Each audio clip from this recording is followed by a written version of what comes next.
Hallo og goddag, mon ami. Mit navn er Jean-Jacques Rousseau. Jeg er det, man på dansk kalder en filosof. Jeg vil fortælle jer lidt om min vision om menneskerettigheder. Hallo igen. Jeg vil starte med at slå fast, at mennesket er født frit og egal. Excusez-moi, min dansk er ikke så god. Jeg mener selvfølgelig lige. Mennesket er født frit og lige.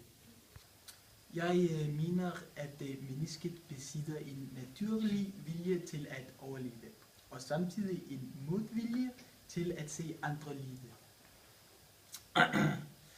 Disse to i forening skaber, hvad jeg kalder naturloven. Nøj. Mennesket vil på et tidspunkt tvinges til at skabe gensidig afhængighed i et fællesskab, der bunder i samme tankemåde, og som i sidste ende er alt afgørende for menneskets overlevelse. Min vision er at genskabe menneskets naturtilstand. Jeg bryder mig ikke om naturmennesket, men jeg kan bedre lide et naturligt menneske. Stor forskel. Det naturlige menneske er harmonisk og udfolder sig i overensstemmelse med sig selv.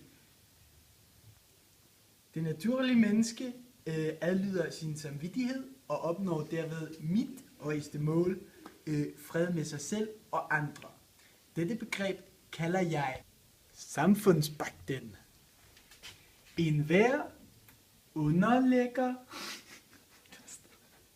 sin person og hele sin kraft, fællesviljen og medtager i sit hele hvert medlem som en uendelig del af det hele.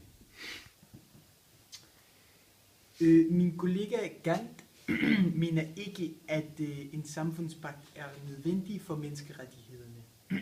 Min anden kollega, Michel Foucault, mener i øvrigt, at man burde kunne stille spørgsmålstegn til de universelle menneskerettigheder. Det er jeg meget uenig i.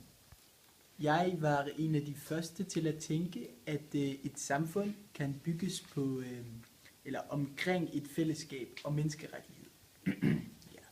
Det vil sige, at borgernes pligter kommer efter menneskelighedens pligter, og at de uskrevne menneskerettigheder til hver en tid vil stå over de skrevne love.